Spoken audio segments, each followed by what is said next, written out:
विशेष सन्दर्भको साथमा Pashupati kitchen homes private limited, Mitra park, Chabahil. नेपालकै सबैभन्दा ठुलो फलामे छड उत्पादक कम्पनी अम्बे स्टिल्स, जे बन्छ दिगो बन्छ।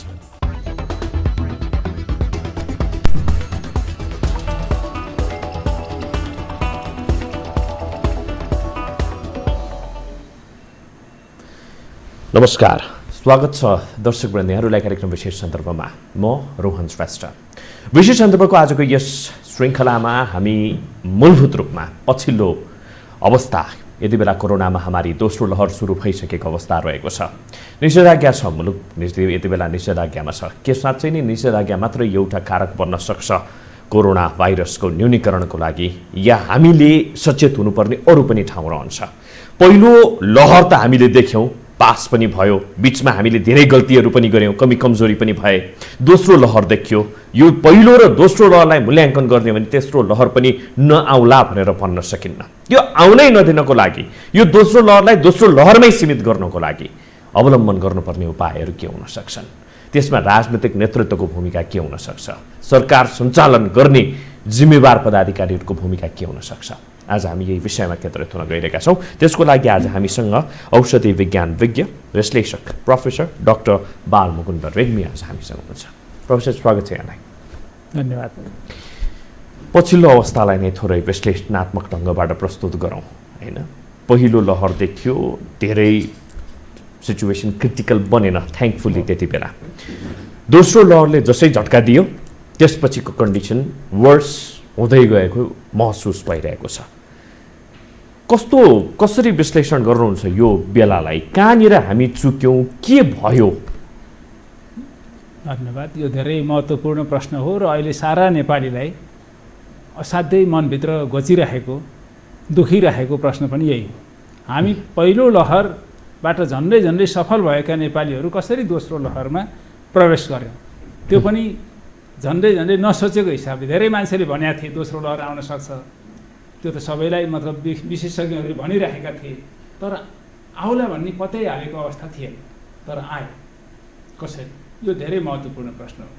यसमा मुख्यतः हाम्रो पहिलो लहरलाई हामीले जुन तरिकाले जित्न सक्यौँ, त्यसबाट नेपालीमा आएको उच्च मनोबल, सरकारमा आएको उच्च मनोबल, नेपाली जनतामा आएको उच्च मनोबल र नेपाली व्यवसायीहरूमा आएको उच्च मनोबल र अब आर्थिक क्रियाकलापमा जानुपर्छ भन्ने हामी सबैको सोच, त्यसले गर्दाखेरि हामीले एकैचोटि खुकुलो गऱ्यौँ। हामीले पर्यटन खुकुलो गऱ्यौँ, स्कुलमा शून्य दूरीमा बच्चाहरू पढाउन थाल्यौँ, स्कुल खुकुलो गऱ्यौँ, यातायात खुकुलो गऱ्यौँ, सारातिर हुँदाहुँदै होटल, रेस्टुरेन्ट, पार्टी प्यालेस कहाँ मात्रै होइन, सबैतिर खुकुलो गर्न थाल्यौँ। र हामी सबैले के सोच्यौँ भनेदेखि हामी अब झन्डै झन्डै इम्युन छौँ। यतिसम्म भ्रम फैलियो कि नेपालीलाई कोरोनाले छुँदैन भन्ने खालको भनाइ पनि हामी मान्न थाल्यौँ। मुख्यतः यस कारणले आएको जुन एउटा हेल्थ चेक नै हो, जुन यसलाई जित्यौँ भन्ने उच्च मनोबल हो, त्यो उच्च मनोबलले जरुर एउटा काम गर्यो। त्यो के हो भन्दाखेरि हामी सित्ती नडराउने भयौँ र आत्मबलले धेरै यस्ता रोगहरूलाई हामीले जित्न सक्छौँ। त्यो कुरो राम्रो हो, तर त्यो उच्च मनोबलको साथसाथै हामीले के सोच्नु पर्थ्यो भनेदेखि यो नआओस् भनेर विचार गर्नु पर्थ्यो। खास गरी भौतिक दूरी, यी कार्यक्रमहरू गर्दाखेरि भौतिक दूरी त्यसलाई मेन्टेन गर्नु पर्थ्यो, त्यो हामीले गर्न सकेनौँ। र भौतिक दूरीको साथसाथै हामीले के गर्नु पर्थ्यो भन्दाखेरि जस्तो साबुन पानीले हात धुने अथवा मास्क लगाउने, यति सामान्य चिजहरू जसमा हामी नेपालीको बानी परिसकेको थियो, त्यसमा पनि निकै कमी आएको थियो। एउटा समय पार्टी प्यालेसमा गयौँ, बिहेमा गयौँ, भोजमा गयौँ भने कसैले पनि मास्क नलगाइकन सामूहिक फोटो खिच्ने, अँगालो हाल्ने सम्मको स्थितिमा हामी पुगेका हौँ। स्कुलहरूमा मास्क लगाउनुको कुनै अर्थ थिएन, किन भन्दा कलिला केटाकेटी तिनका मास्क कतिचोटि झर्थे, कतिचोटि टिपेर लाउँथे, सबै कुममा कुम जोडेर बसेको अवस्था हुन्थ्यो। त यी विभिन्न कारणले गर्दाखेरि हामीले स्कुलको माध्यमबाट, यातायात र सेवाका क्षेत्रका माध्यमबाट, पार्टी प्यालेसका माध्यमबाट र बजारका माध्यमबाट हामीले कोरोना फैलिन मद्दत गऱ्यौँ। हामी चुकेको त्यहीँनिर हो। यसमा नागरिकको मात्रै दोष हो? किनभने नि तपाईँले भन्नुभयो, उदाहरण दिनुभयो, स्कुलको उदाहरण दिनुभयो, कलेजको उदाहरण दिनुभयो, पार्टी प्यालेसका उदाहरण दिनुभयो, तर मुख्य दोषी चाहिँ फेरि राजनीतिक दल हो कि जस्तो भान हुन्छ कि? किनभने जस्तो तरिकाले चाहिँ नेपालको चाहिँ पोलिटिकल सिचुएसन अगाडि बढेको थियो नि त्यो बिचको टाइम ग्यापमा, होइन, पुरै मानिस लिएर आउने, भिडभाड गर्ने, जम्मा गर्ने, जुलुस गर्ने, आमसभा गर्ने, यसले पनि आम नेपाली नागरिकलाई चाहिँ एउटा किसिमको बुस्टअप, एउटा ऊर्जा चाहिँ थप्दियो कि यिनीहरूले त गर्नुहुन्छ भने हामीले चाहिँ सामान्य 100 जना मान्छे बोलाएर भोज पनि गर्न नपाउने। यसले कतिसम्मको चाहिँ भूमिका रह्यो यो सेकेन्ड स्ट्रेन? यसले खेल्नसम्मको विध्वंसात्मक भूमिका खेल्यो। हामी सबैलाई थाहा थियो हामी रिस्कमा छौँ, कोरोनाको खतरा बाँकी छ भन्ने थियो। तर त्यो हुँदाहुँदै कुन दलको जुलुस ठुलो, कसका सपोर्टर धेरै भनेर गाडीमा मान्छे हालेर सहरमा लगेर जब दलहरूले एक आपसमा शक्ति प्रदर्शन गर्न थाले, त्यसले कोरोना फैलिनको लागि ठुलो ब्याकग्राउन्ड तयार गर्यो, पृष्ठभूमि दियो। र त्यति मात्रै होइन, तपाईँले भन्नुभयो चाहिँ पार्टीहरूका त्यत्रा जुलुसले त कोरोना सर्दैन भने हामीले गरेको 2-4 सयको भोजले, पार्टीले अथवा भेटघाटले कोरोना सर्ने सम्भावना खास छैन भन्ने किसिमको एउटा गल्ती यो सूचना चाहिँ सम्प्रेषण भयो। हामीले भन्छन् नि यथागुरु तथा चेला, अथवा ठुलाले गरेको सानाले सिक्छन्। दलहरू नेपालमा मानिएका हुन्, यी ठुला छन्, शक्तिशाली छन् र दलहरूलाई ठुलो सम्झेर त हामीले दलहरूलाई भोट हाल्दै हिँडिरहेका छौँ। त्यसकारण हाम्रो आदर्श दलहरू भएको अवस्थामा दलहरूले जुन किसिमको गतिविधि गरे त्यो कार्यकर्ताहरूले गर्नु त कुनै अनौठै भएन। अथवा पार्टीमा नलागेकाहरूले पनि दलहरूले गरेको त्यत्रो विज्ञहरूले गरेको काम हामीले किन नगर्ने भन्ने खालको अवस्थामा चाहिँ जनताहरू पुगेका हुन्। र त्यो पुग्नाले गर्दाखेरि के भयो त भन्दाखेरि कोरोना फैलिन पायो। अब जहाँसम्म स्कुलको कुरा गर्नुहुन्छ, स्कुलको कुरो गर्दाखेरि स्वास्थ्य मन्त्रालयले स्कुल नखोल, अहिले खोल्ने अवस्था छैन भनेर भनेको हामीले जस्ताको तस्तै कुरा गर्नुपर्छ। र त्यो भन्दै शिक्षा मन्त्रालयले त्यो अनुसारको काम गर्दैन। स्थानीय तहले हेर्ने भन्थ्यो, स्थानीय तहले के हेर्छ? स्थानीय तहसँग कोरोना कस्तो छ, के छ स्थिति विश्लेषण गर्न सक्ने, त्यसलाई व्यवस्थापन गर्न सक्ने खुबी छैन, त्यो क्षमता छैन। त्यो क्षमता नभएकाहरूलाई गर भनेपछि अनि स्थानीय तहले पनि त्यस्तै खालको दुई जिब्रे कुरा गर्थ्यो। गरिदिएपछि स्कुलहरू खुलेपछि विद्यार्थीलाई स्कुल नपठाऊ भनेर स्वास्थ्य मन्त्रालयले आह्वान गर्यो। यसमा म स्वास्थ्य मन्त्रालयको वास्तवमा उच्च प्रशंसा गर्छु। र उसले गर्न सक्ने त्यति थियो, किन भन्दाखेरि स्कुलहरू उसको विभाग अन्तर्गत होइन। आफ्नो विभाग अन्तर्गत नभएपछि सिधै अभिभावकहरूलाई उसले चाहिँ आह्वान गर्नु पर्यो। अभिभावकहरूले बच्चा नपठाउन सकेनन्। किन सकेनन् भन्दाखेरि स्कुलहरूले भन्थे तिम्रो हाजिरीको नम्बर आउँछ, तिम्रो उपस्थितिको नम्बर आउँछ, आज यस्तो जाँच हुन्छ, उस्तो जाँच हुन्छ। त्यो भएपछि बच्चाहरू बडो डरले तर्सी डराइ कोरोना सर्छ कि भनी पनि उनीहरू स्कुलमा गए। शून्य दूरीमा उनीहरू कक्षामा बसे र साना खास गरी साना बच्चा बोक्न जुन बनाइएका माइक्रो भ्यानहरू छन्, साना भ्यान, त्यो भ्यानमा टन्न बच्चाहरू बोकिए र ती बच्चाहरू बोक्ने बेलामा दूरी कायम भएन। अनि त्यहाँबाट उनीहरूले पहिला स्कुलमा साटासाट गरे र बेलुका घर गएपछि अभिभावकहरूसँग फेरि त्यो कोरोना साटासाट गरे। र यसरी हामीले कोरोना फैलनको लागि हामीले पृष्ठभूमि बनाएको। एउटा कुरा नि, यसरी फेरि सबै कुरा तपाईँले भने जस्तै गरेर चाहिँ ठ्याक्कै ठप्पै गरेर राख्ने कन्डिसन पनि त थिएन नि। नेपालको चाहिँ अर्थतन्त्रदेखि लिएर शिक्षा क्षेत्र कहाँ पुगिसकेको थियो त्यो त तपाईँ हाम्रो अगाडि त क्लियरै छ। भनेपछि ती कुराहरूलाई बेसमा राख्ने, ती कुराहरूलाई मूल्याङ्कन गर्ने हो भनेदेखि तपाईँले भने जस्तै फेरि सबै कुरामा फुल स्टप लगाएर राख्न सक्ने कन्डिसन पनि त नेपालको रहेन। हामीले 2-3वटा कुरा उठाउँदै आएका छौँ। पहिलो कुरा तपाईँले अर्थतन्त्रको कुरा गर्नुभयो। अर्थतन्त्रको बारेमा मेरो विचार भन्नुहुन्छ भनेदेखि उत्पादनका प्राथमिक क्षेत्र बन्द गर्नुपर्ने कुनै आवश्यकता हिजो थिएन, आज छैन। प्राथमिक क्षेत्र भन्नाले कृषि गर्दाखेरि खेतमा बारीमा किसान त आफ्नो परिवार बसेर खन्छ, जोत्छ, त्यहाँ कोरोना एकले अर्कालाई सार्ने कुरा छैन।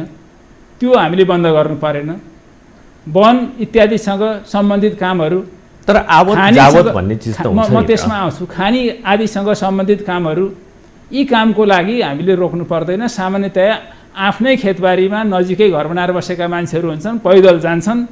त्यसले गर्दाखेरि त्यो काम गर्न यहाँ कुनै व्यवधान पर्दैन।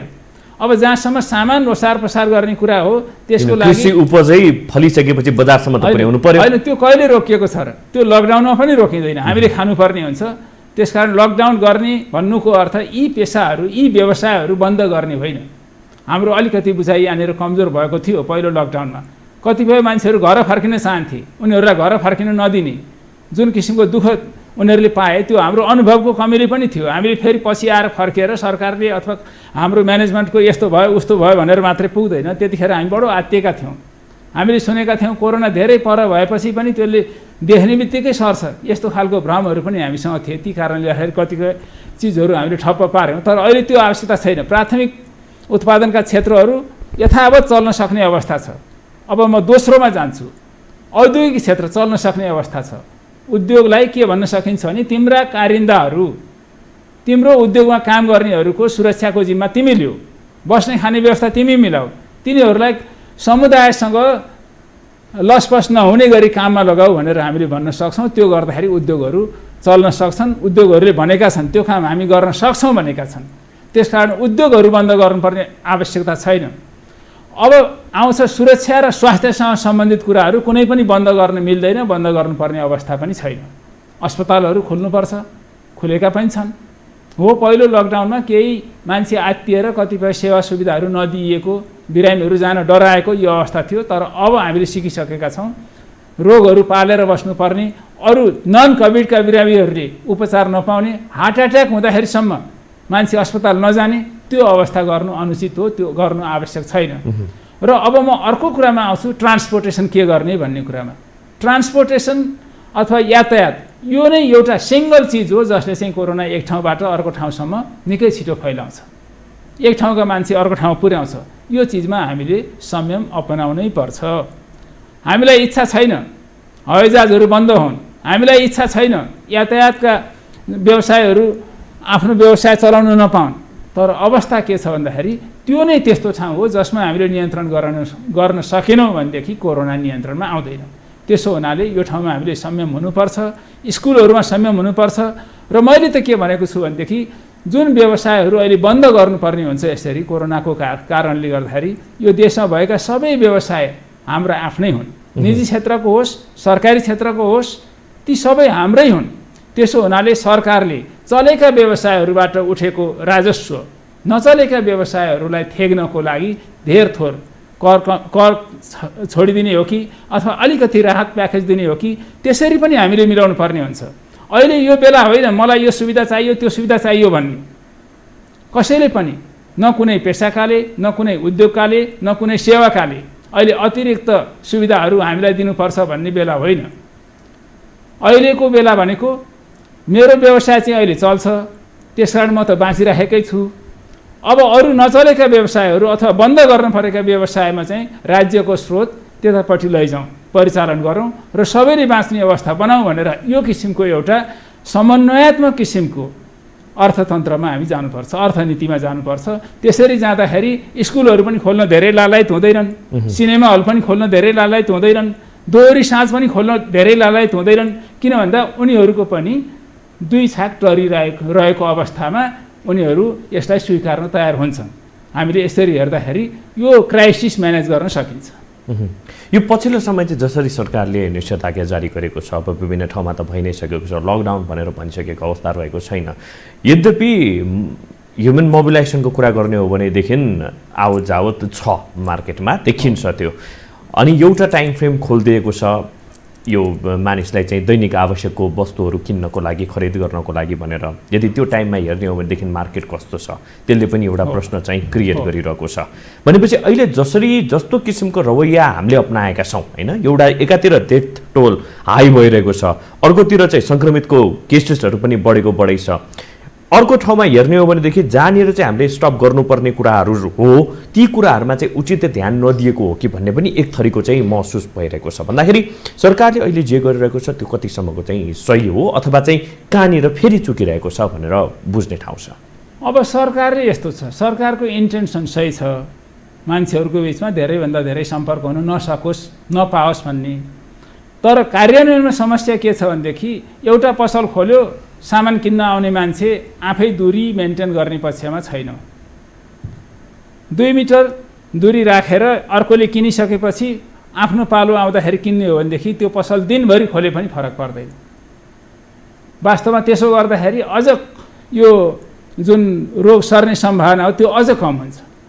किन? उसलाई हतार हुँदैन। अब अहिले 10 बजे बन्द हुन्छ, मेरो अगाडि 5-7 जना मान्छे छन्, अब मेरो पालो आउँछै आउँदैन भन्ने खालको अवस्था भयो भनेदेखि त त्यहाँ लुछाचुँड त हुन्छ नै। त्यसो हुनाले तपाईँले भन्नुभएको सही हो, हामीले यसरी यति घन्टा मात्रै खोल्ने भनेर यो रोग सर्नबाट हामीले रोक्न सकिने होइन। तर सरकारको समस्या चाहिँ के हो भनेदेखि यो खुला छ भन्ने भएपछि हाम्रो ओभरअल हाम्रो मानसिकता के छ मान्छेको भन्दाखेरि खुलै रहेछ त के भएको छ र भन्ने खालको यो चाहिँ देखिएको हो।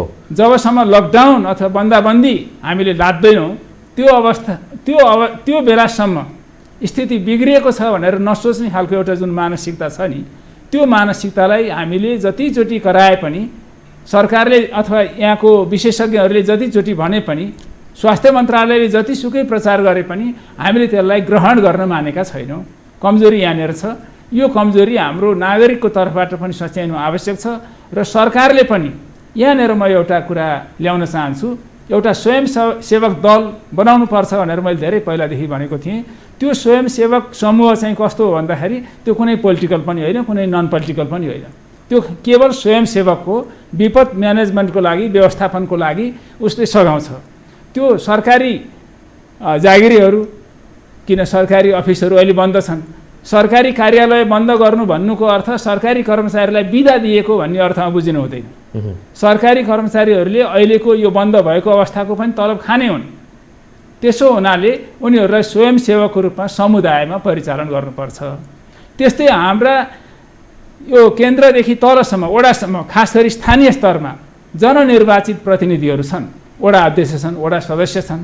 उनीहरूलाई आफ्नो आफ्नो वडाभित्रको त्यो स्वयंसेवक समूह चाहिँ परिचालन गर्ने जिम्मा दिनुपर्छ। त्यहाँभित्र भएका शिक्षकहरू, त्यहाँभित्र भएका त्यस्तै स्वास्थ्य कर्मीहरू, त्यहाँभित्र भएका राजनीतिक कर्मीहरू, यो विभिन्न वैधानिक दलका प्रतिनिधिहरू, यसरी सबैलाई राखेर तपाईँको टोलमा, तपाईँको गाउँमा, तपाईँको छिमेकमा कस्तो खालको समस्या छ त्यो समस्या चाहिँ तपाईँले हेर्नुहोस् है। प्रत्येकले खान पाएका छन् कि छैनन्, कसैले औषधि उपचार पाएका छन् कि छैनन्, कसैलाई कोभिड होस् अथवा अर्को रोग होस् त्यसको उपचार गर्नुपर्ने आवश्यकता छ कि छैन, त्यसमा सहयोग दिनुपर्ने छ कि छैन, यातायात व्यवस्था कसरी गर्ने हो, त यी सबै कुराहरू हेर्नको लागि हामीले त्यो स्वयंसेवक संयन्त्र एउटा परिचालन गऱ्यौँ भनेदेखि त्यो अवस्थामा यसरी मान्छेहरू हुरुहुरु बाहिर जानुपर्ने पनि हुँदैन। उनीहरूले कुन पसल कतिखेर खोल्ने, कतिखेर बन्द गर्ने, त्यो पसलमा जाँदाखेरि कसरी यो दूरी कायम गर्ने, भौतिक दूरी कायम गर्ने, यी सबै कुराहरू त उनीहरूले परिचालन गर्थे, उनीहरूले समाचार सम्प्रेषण गर्थे, सूचना सम्प्रेषण गर्थे। त्यो हामीले तयार गर्न सकेनौँ। त्यो नसक्दाखेरि के भयो त भन्दाखेरि कुनै स्वयंसेवक आउँछ, उसले आफ्नो टोलमा अथवा एउटा नाम चलेको एउटा निकै पिछडिएको भनिएको टोलमा प्रचारबाजी हिसाबले पनि काम गर्न जान्छ। उसले त्यहाँ राहतको प्याकेज पनि वितरण गर्छ, उसले त्यहाँ चेतना पनि प्रसारण गर्छ। तर के छैन भन्दाखेरि कुनै ठाउँमा चाहिँ त्यस्ता खालका राहतका प्याकेजहरू बढी पुगिरहेका छन्, सरसहयोगहरू बढी पुगिरहेका छन्, कुनै ठाउँमा कति पनि पुगेका छैनन्। त त्यसलाई समाधान गर्नको लागि एकद्वार नीति र स्वयंसेवक परिचालन, यो दुईटा कुरामा हामीले जानै पर्छ।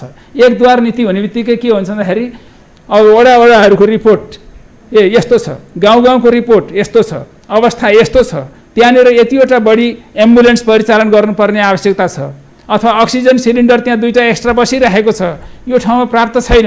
त यसरी सम्पूर्ण चिजहरू हेर्नको लागि एउटा कोअर्डिनेसन, हामीसँग कोअर्डिनेसन छ, नभएको होइन, सरकारी स्तरमा केन्द्रीय स्तरमा पनि छ। साँच्चै नै छ त्यो कोअर्डिनेसन, साँच्चै नै सरकारले चाहिँ उचित ढङ्गबाट काम गरिरहेको छ भन्नेमा नै यति बेला चाहिँ क्वेसन छ। तपाईँले चाहिँ म्यानेजमेन्टको कुरा गर्नुभयो होइन, व्यवस्थापनको कुरा गर्नुभयो, भइरहेको सरकारी जागिरीहरूलाई पनि यसरी चाहिँ घरमै बसाउनु भन्दा पनि उनीहरूलाई चाहिँ एउटा उचित ढङ्गबाट चाहिँ मोबिलाइज गर्न सक्यो भने यसले चाहिँ धेरै न्यूनीकरण गर्छ भने त्यो व्यवस्थापनको पाटो रह्यो। तर अहिलेलाई हेर्ने हो भनेदेखि त केन्द्र सरकारले भयो, सङ्घीय सरकारले भयो, स्थानीय सरकारले नै भए के साँच्चै नै त्यो गर्न सकिरहेको छ त? के साँच्चै नै आम जनताले चाहेको कुरा गर्न सकिरहेका छन् त भन्नेमा नै एउटा चाहिँ प्रश्न चिन्ह खडा भएको छैन र? अब सरकार आफै हात उठाइसकेको अवस्था रहेको छ, अब हामीले चाहिँ स्वास्थ्य मन्त्रालयले हात उठाइसकेको अवस्था रहेको छ होइन, हामीले चाहिँ बेड दिन सक्दैनौँ, अब थेग्न नसक्ने अवस्था भयो भनेर भनिरहेको छ भन्दाखेरि त्यो लाचारी होइन र? यसमा यस्तो छ, सरकारले यो भनेको होइन कि हामी दिन्नौँ अब जेसुकै गर भनेको अवस्था पनि होइन।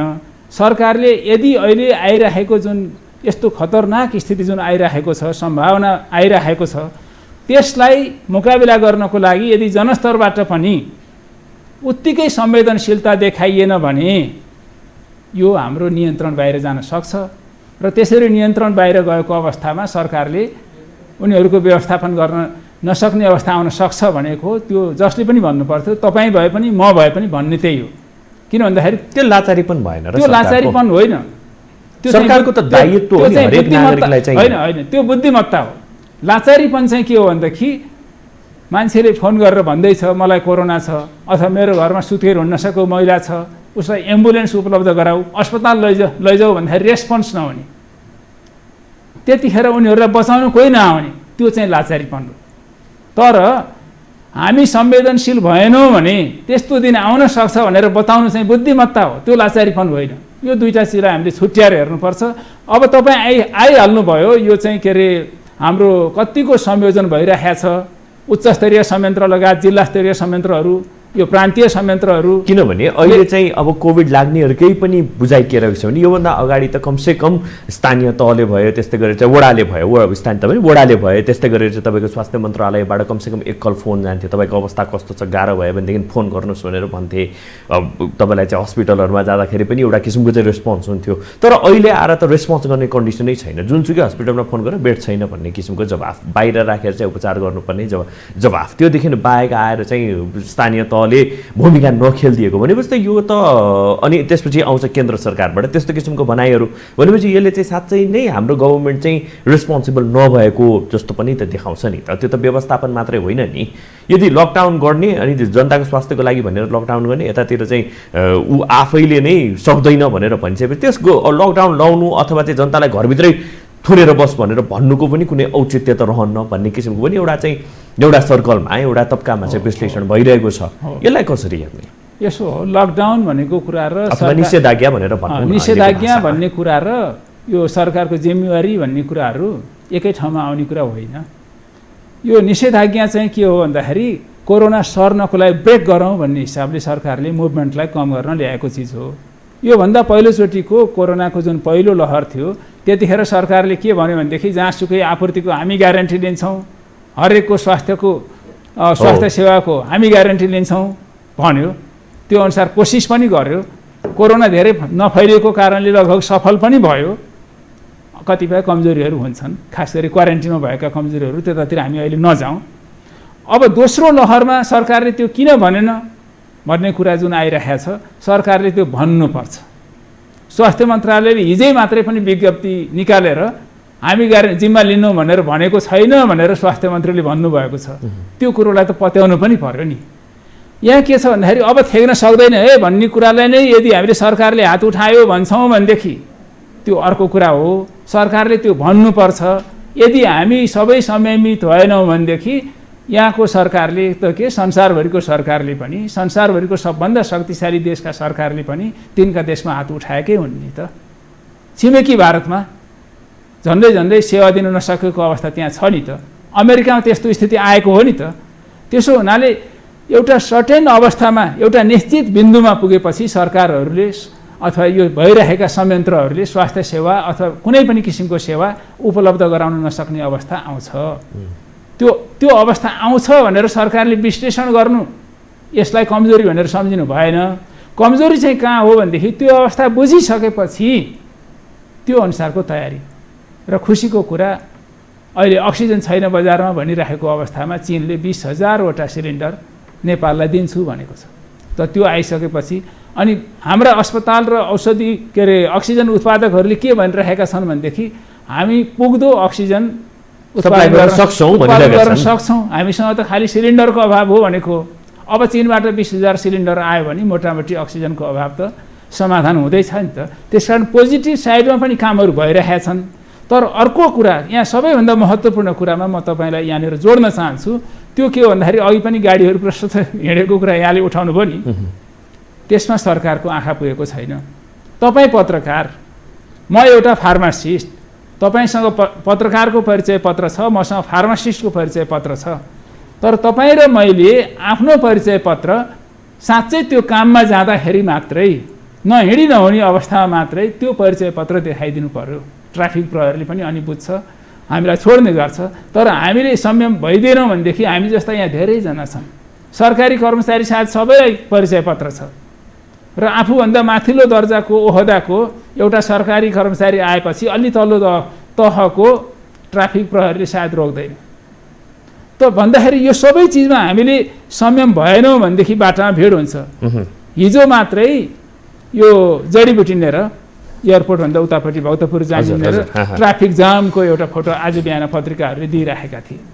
त त्यो के हो भन्दाखेरि मानिसले आवश्यकताभन्दा बढ्ता मसँग पास छ, पास त अति आवश्यक पर्ला नगई नहुने छ, अत्यावश्यक सेवा रोकिएला भनेर दिएको पास हो नि। त्यो पास हामीलाई यताउति जताततै हेर्दै हिँड्नको लागि दिएको त होइन नि।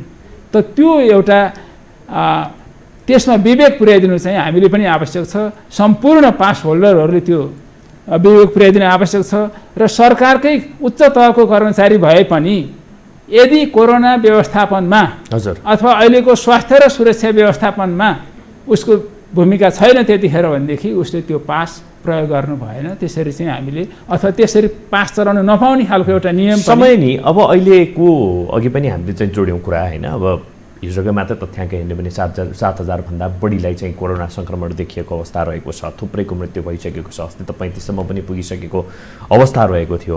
आज पनि कति आउँछ अब एकैछिनमा चाहिँ हामी थाहा पाउने नै छौँ। हुन त सम्भवतः अहिलेको कार्यक्रम चलिरहँदाखेरि 4 बजेको प्रेस विज्ञप्तिहरू सम्भवतः आइ पनि सकेको छ। तर कस्तो भनेदेखि यसरी चाहिँ बढिरहेको छ होइन। हामी संवेदनशील भइरहेका छैनौँ भनेर भनिरहँदाखेरि हाम्रो हातबाट चाहिँ समय घर्किसकेको हो त भन्ने पनि यति बेला चाहिँ प्रश्न चिन्ह चाहिँ तेर्सिरहेको छ कि सकिसक्यो त हाम्रो हातबाट। अब हाम्रो हातमा केही पनि छैन यो दोस्रो लहरलाई न्यूनीकरण गर्नको लागि भन्ने पनि कुरा छ। होइन, अवस्था त्यस्तो आएको छैन। हामीले ठिक स्थितिको ठिक मूल्याङ्कन गर्नुपर्छ। अहिले समुदायमा सङ्क्रमण पुगेको हो र यो समुदाय अथवा त्यो समुदाय भन्ने मात्रै छैन। हामीले भनिरहेका थियौँ ठुला सहरहरूमा उपमहानगरपालिकासम्म र अनि बजारी क्षेत्रमा यो सङ्क्रमण पुग्छ। ती ठाउँमा चाहिँ आर्थिक गतिविधि पनि निकै विचार पुर्याएर मात्रै ओपन गर्नुपर्छ भनेर जुन भनिरहेका थिए विशेषज्ञहरूले, त्यो कार्यान्वयन हुन नसकेकोले अब ती ठाउँहरूमा पुगिसकेको हो। तर त्यो पुग्नुको अर्थ के भएको होइन भन्दाखेरि हरेक मान्छेलाई सिम्टम देखा परेको, यो कोभिडको सिम्टम देखा परेको र उनीहरूलाई उपचारै गर्नुपर्ने अवस्थामा त्यसरी देखा परिसकेको अवस्था अहिले होइन। र यदि हामीले विचार पुर्याउन सक्यौँ र अहिले पनि हामीले आपसी सम्पर्कलाई कम गर्न सक्यौँ भनेदेखि यो आम समुदायमा जताततै फैलिसकेको अवस्था छैन, यो रोकिन्छ, रोक्न सक्छौँ। तर त्यो रोक्नको लागि हामी सचेत हुनुपर्छ। यो 2 हप्ताको निषेधाज्ञाले काम गर्छ। 2 हप्ताको निषेधाज्ञाले काम त गर्छ, तर त्यसले ठ्याक्कै ब्रेक गर्न सक्ने अवस्था हुँदैन। किन हुँदैन भन्दाखेरि अहिले हामीलाई कहाँ कहाँ सङ्क्रमण छ भन्ने कुरा थाहा छैन।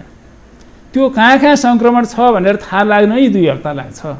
किन भन्दा कतिपयलाई लागिसकेको कोरोना भए पनि उसले सिम्टम देखाइसकेको छैन, एउटा कुरा।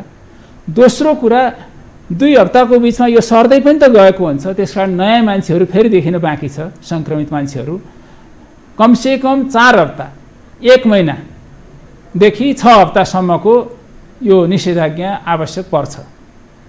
अब भन्न त मिठो सुनिनको लागि 2 हप्ताले हुन्छ भन्दै पनि हुन्थ्यो, तर मेरो उद्देश्य अहिले त्यो होइन। वास्तविकता जस्तो होला जस्तो लाग्छ, देखिन्छ, त्यही हिसाबले भन्नुपर्ने हुँदा 4 हप्तादेखि 6 हप्तासम्म हामी अब निषेधाज्ञाको अन्डरमा रहन्छौँ, विभिन्न ठाउँमा रहनुपर्छ। र यसपालि हामीले अर्को कुरा के उठायौँ भने यो देशव्यापी बन्दाबन्दी अहिलेको माग होइन, त्यो अनुसार हामी जानु हुँदैन। हामीले क्षेत्रगत हिसाबले सहर र गाउँ छुट्याएर अनि खुला सिमाना भएको भारतसँग जोडिएको र नजोडिएको क्षेत्र छुट्याएर र यो यातायातको सम्पर्क सञ्जालभित्र जोडिएको र नजोडिएको यो 3टा पक्षबाट जोडेर हामीले हेर्नुपर्ने हुन्छ। अब हामी यातायातको हिसाबले त आज बेलुकादेखि हामी ठिक ठाउँमा आउँदैछौँ।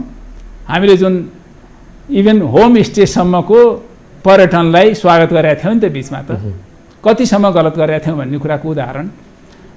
हवाईजहाज चढेर सिधा काठमाडौँमा कोरोना आइपुग्छ, अथवा पैदल यात्री वीरगन्जमा प्रवेश गर्दाखेरि कोरोना आइपुग्छ।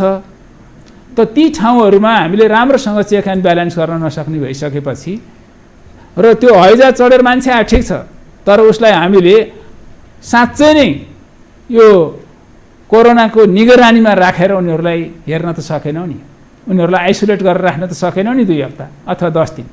त्यो नसक्ने भएपछि हामीले त्यो पहिल्यै अन्तर्राष्ट्रिय उडानहरू बन्द गर्नु पर्थ्यो। त्यो गर्न नसक्नु हाम्रो उतातिर कमजोरी भयो।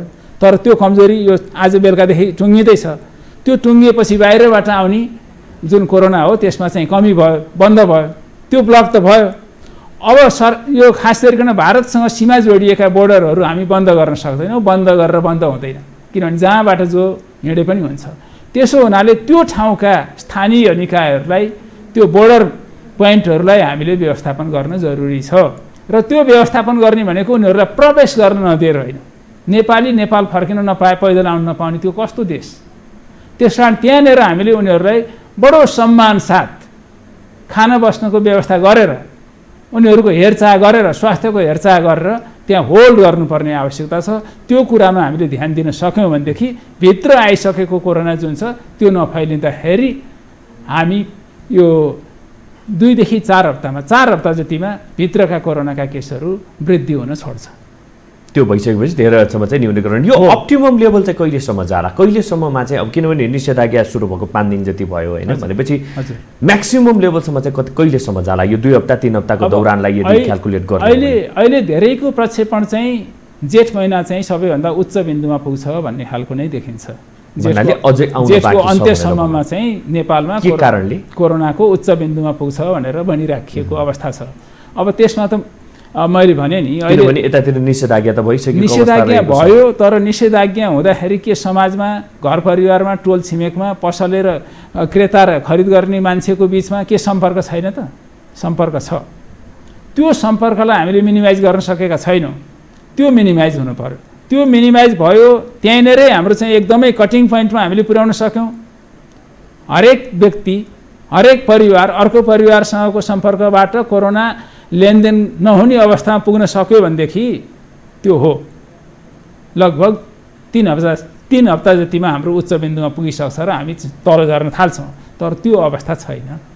हामीले यसले कम गरेको जरुर छ, तर यसले ठ्याक्कै बन्द गर्न सकेको छैन, ब्रेक गर्न सकेको। त्यो गर्न सकिन्छ र नेपाल जस्तो मुलुकमा? सकिन्छ, त्यो गर्न राम्ररी सकिन्छ। नेपाल जस्तो मुलुकमा हरेक व्यक्ति आवश्यकता नपरिकन बाहिर नआउने अवस्था हामीले सिर्जना गर्न सक्यौँ भनेदेखि त्यो गर्न सकिन्छ।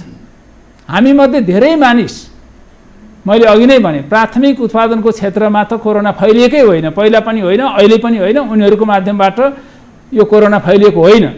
त्यसकारण त्यो क्षेत्रमा उत्पादन भएसम्म अर्थतन्त्र कहाँ पुग्छ भनेर चिन्ता गर्नु पर्दैन। सेवा क्षेत्रमा जुन अर्थतन्त्रको चलायमान देखिन्छ, जुन राजस्व सङ्कलन भएको देखिन्छ, त्यहाँ त उत्पादन हुने होइन। तपाईँको खल्तीको पैसा मेरोमा आउने, मेरो खल्तीको पैसा तपाईँकोमा जाने, अथवा त्यस्तै खालको पैसा विनिमय मात्रै त्यहाँनिर हुने हो। त्यो पैसा विनिमय नहुँदैमा देश कङ्गाल टाट पल्टिँदैन। त्यसो हुनाले अर्थतन्त्रलाई पनि अप्ठ्यारो नपर्ने र कोरोना पनि नफैलिने हिसाबले प्राथमिक क्षेत्रका उद्योगहरू, प्राथमिक उत्पादनका क्षेत्रहरूलाई हामीले एज इट इज कायम राख्ने, यो चाहिँ तत्कालै रूपमा अहिले नै गर्न सकिने। अब अहिले गर्न सकिने काम के हो भनेर सोध्नुहोस् न। स्पोर्ट्स, हामीले अहिले खेलकुद गर्नु छैन, अहिले दर्शकहरू जम्मा पारेर कुनै चटक देखाउनु छैन, अथवा सिनेमा अहिले हामीले हलमा गएर हेर्नुपर्ने आवश्यकता छैन। स्कुल अब 3-4 महिना विद्यार्थीहरू स्कुल गएनन् भने पनि, एउटा शैक्षिक सत्र खेर गयो भने पनि हाम्रा केटाकेटीहरू उठ्न सक्छन्। अलिकति ढिलो होला, 2-4 महिना ढिलो होला, उनीहरू उत्तिकै शिक्षित भएर भोलि अघि बढ्न सक्छन्। अब अरू पनि यस्तै भन्नुहोस्, पर्यटन मैले भनिसकेँ, जसले पर्यटनमा थुप्रो लगानी गरेका छन् र त्यसको मार्फतबाट हाम्रो देशलाई प्रशस्त सेवा गरेका छन्, उनीहरूलाई टाट पल्टिन दिनबाट रोक्ने विधिविधान छन् हो। त्यो गर्नको लागि त हामीले के गर्नु पर्यो भन्दाखेरि सरकारले अन्य क्षेत्रमा भइरहेको अथवा सञ्चित रकमबाट उनीहरूलाई सपोर्ट गर्नु। अब 2 वर्ष त लगभग हामीले यो सरकारलाई हेरिहाल्यौँ, चाहे केन्द्र सरकारको कुरा गरौँ अथवा स्थानीय कुरा गरौँ अथवा प्रदेश सरकारको कुरा गरौँ। आशा गर्ने ठाउँ छ अब यहीँ यो नेतृत्वबाट अथवा चाहिँ जो छन् पदासीन व्यक्तिहरूबाट उनीहरूबाट चाहिँ यो कुराको सम्भावना कतिको देखिन्छ? यो यस्तो छ, पहिलो कुरा त यो राजनीतिक खिचातानीको कुरा पनि हो र जोसुकै व्यक्ति सत्तामा हुँदा पनि हामीले धेरै पहिलादेखि हेर्दै आएका पनि हौँ र सरकारले गरेको कुरामा अपोजिसनलाई कतिपय चित्त बुझ्दैन पनि त्यो हुने गरेको पनि छ। र अहिले हामीले यो सरकार नभएर अर्को सरकार भए के गर्थ्यो भन्ने बारेमा कुनै दलले म चाहिँ यसो गर्थेँ त्यो कुरा यो सरकारले ल्याएन भनेर एकदम 1 2 3 1 2 3 भनेर कसैले पनि त्यो विकल्प दिएको छैन। त्यो विकल्प दिएर आएको अवस्था भएदेखि यी कुराहरू पनि गर्नुहुन्थ्यो होइन। अर्को कुरा हामी जस्ता छौँ नि, हामीले हाम्रा नेता पनि त्यस्तै चुनेका छौँ के। कोही पार्टी एबाट आएको छ, कोही पार्टी बीबाट आएको छ, कोही पार्टी सीबाट आएको छ। तर तपाईँ हाम्रो जुन खालको एउटा मानसिकता छ, हाम्रा नेताहरूको मानसिकता पनि त्यस्तै छ र उनीहरूले हामीलाई हेरेका छन्। हामी जस्ता छौँ उनीहरूले पनि त्यस्तै व्यवहार गर्छन्। हामीले सरकारलाई, यो सरकारलाई होस् अथवा अर्को सरकारलाई होस्, यो दललाई होस् अथवा अर्को दललाई होस्, उनीहरूलाई अगाडिपट्टि गएर तिमीले यो गरेको गलत भनेर हामीमध्ये कतिले भन्छौँ। मिडियामा बसेको मिडियाले भन्ला, कोही बुद्धिजीवीहरूले भन्लान्, तर कोठे गफमा तिमीले यो गल्ती गर्यौ भन्दैनौ। तपाईँले राम्रै गर्नुभएको थियो, अब यी विरोधीहरूले देख्न सकेनन् भन्ने खालको हामी यस्ता जबसम्म यस्तो मानसिकतामा हामी बस्दिन्छौँ र उनीहरूको ढाकछोप गरिदिन्छौँ, उनीहरूसँग नजिक हुन खोज्छौँ। नजिक भनेको नजिक र टाढा भनेको फेरि वैरित्व होइन। जतिखेर भेट हुन्छ, मौका पर्छ, त्यतिखेर हामीले तपाईँले यो गरेको काम राम्रो, यो गरेको काम नराम्रो भनेर भन्ने हिम्मत राख्दैनौँ। त्यतिखेर यो व्यवस्था सुध्रिँदैन, अवस्था सुध्रिँदैन। सरकारले राम्रो काम गरेको कुरामा पनि त हामीले विरोधै गर्छौँ, नराम्रो काम गरेको कुरामा पनि त हामी आलोचना गर्दैनौँ। गर्नुपर्ने एउटा छ, अब हाम्रो राजनीतिक नेतृत्वको कुरा गर्ने हो भनेदेखि सत्ता मोहमै पो फस्या जस्तो चाहिँ महसुस नेपाली जनताले पनि गर्छन् होइन। होइन, अब सत्ता मोह छ, यो जरुर छ। सत्ताभित्र भएका, सत्तामा नआएका, सत्तामा आएर च्युत भइसकेका, यी सबैमा सत्ता मोह छ। जसले जतिखेर सक्छ त्यसले त्यतिखेर सत्तामा जान्छ। मोटामोटी हामीले यो देखेका छौँ। अहिले भएकोले पनि छोड्न चाहँदैन। जे तरिका छन् उनीहरूको वैधमै भन्नु पऱ्यो, किन भन्दा संसदीय व्यवस्था मान्नेहरूकै बिचमा मुख्य चक्कर लागिरहेको हुनाले अब यो उनीहरूको नम्बरले दिएसम्म कसैले कसैलाई छोड्दैन। यस्तो नेतृत्वको यस्तो रवैयाको कारणले गर्दाखेरि चाहिँ वर्तमान परिस्थितिबाट चाहिँ हामीले सहज निकास खोज्न सक्छौँ, वर्तमान अवस्थाबाट चाहिँ मुलुकलाई माथि उठाउन सक्छौँ भनेर भन्न सक्ने ठाउँ रहन्छ। यो नेतृत्व अथवा सरकारसँग मात्रै जोडिएको कुरा होइन। मैले फेरि पनि यो कुरा भने, एउटा सत्ता पक्ष र विपक्षहरू सँगै बसेर काम गर्न नसक्ने जुन एउटा परम्परा हो त्यो तोड्न आवश्यक छ। सङ्कटको अवस्थामा त मैले देखेको त, मैले सुझाव दिने गरेको त अहिले यतिखेर सत्ता पक्ष र विपक्षका कुरा छोडिदिउँ। सत्तामा जो भए पनि, सत्तामा नभएकाहरूलाई पनि साथ लिएर उनीहरूको पनि विश्वास लिएर काम गर्न जाउँ। किन सबै नेपालीले त हेरिरहेका छन्। 2 वर्षपछि चुनाव आउँछ, त्यतिखेर जसले जस्तो काम गरेको थियो, व्यवहार गरेको थियो, त्यो अनुसार उनीहरूले भोट पनि पाउलान्। तर त्यो कुरा अहिले नल्याउँ, दलभन्दा अलिकति माथि उठाउँ। हरेक दल, सत्तामा भएका नभएका अथवा भोलि सत्तामा आउने दलहरू पनि यो दलीय स्वार्थभन्दा अलिकति माथि उठेर यो जस्तो पार्टीगत हिसाबले अहिले स्वयंसेवक परिचालन गरे हुँदैन। दलगत हिसाबले अहिले ल है, हाम्रा दलका कुनै पनि कार्यकर्ता जुलुसमा जाँदैनौँ, अहिले कुनै पनि कार्यकर्ता कोरोना लाग्यो भन्ने अवस्था ल्याउँदैनौँ भनेर भने हुँदैन।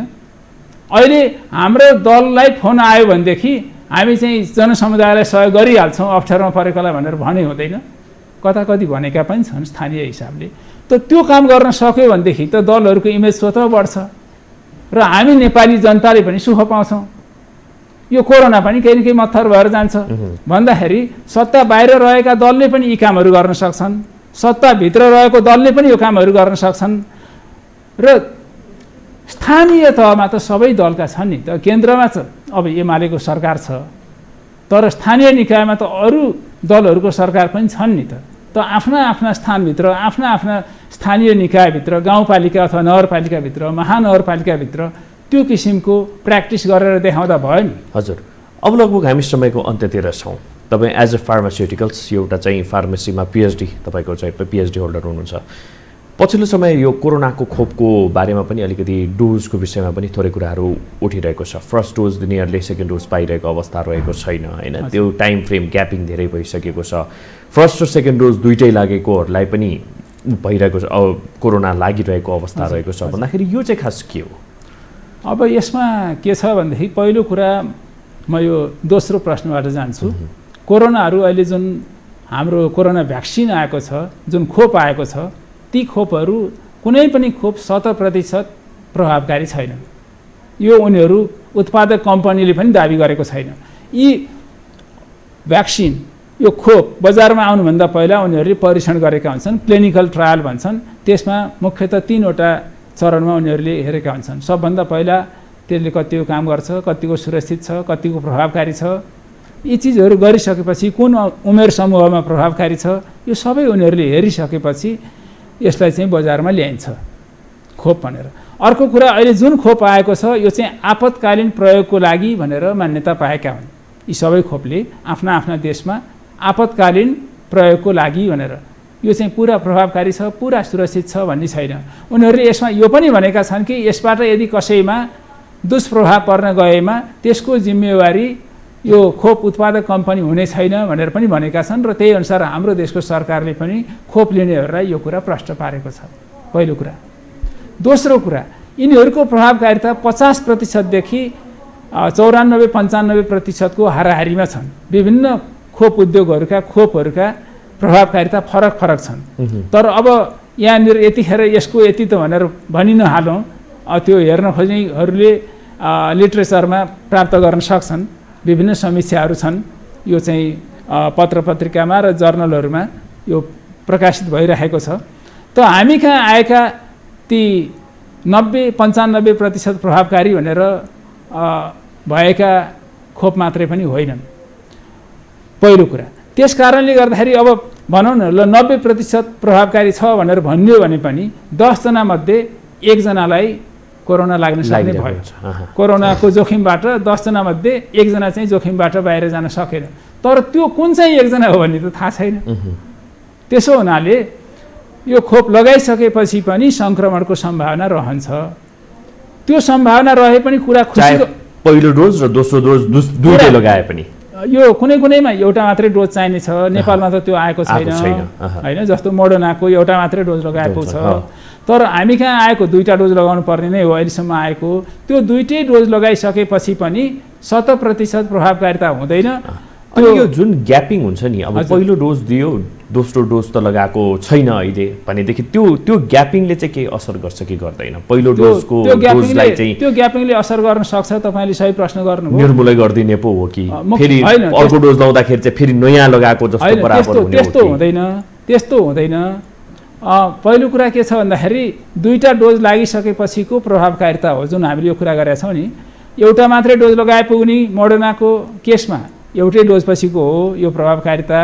तर अरू जुन 2टा लगाउनु पर्ने 2 डोज लिनुपर्ने भ्याक्सिनहरू छन्, खोपहरू छन्, त्यसमा चाहिँ 2टा लगाएपछिको प्रभावकारिता हो।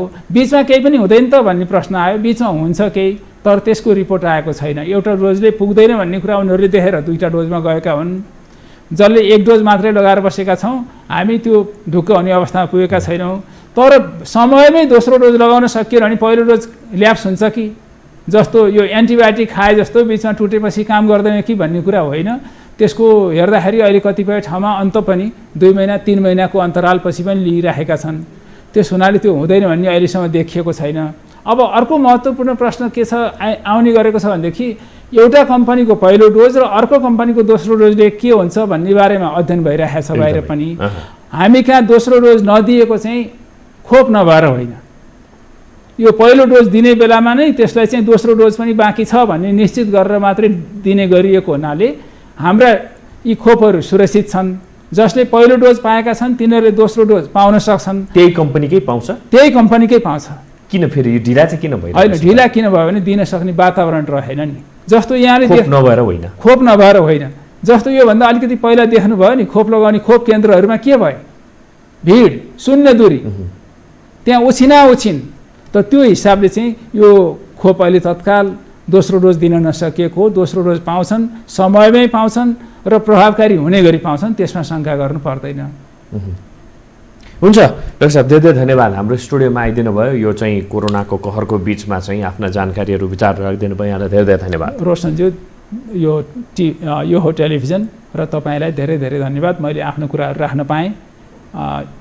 मलाई आशा छ जसले यो सुन्नुभयो उहाँहरूले आफ्नो आफ्नो ठाउँबाट कोरोना नियन्त्रणमा खेल्न सकिने भूमिका खेलिदिनु होला। धन्यवाद। हस्, धेरै धेरै धन्यवाद। दर्शक यहाँलाई धेरै धेरै धन्यवाद आज हामीलाई साथ दिनुभएकोमा। हेर्दै रहनुहोला यो हो टेलिभिजन। नमस्कार।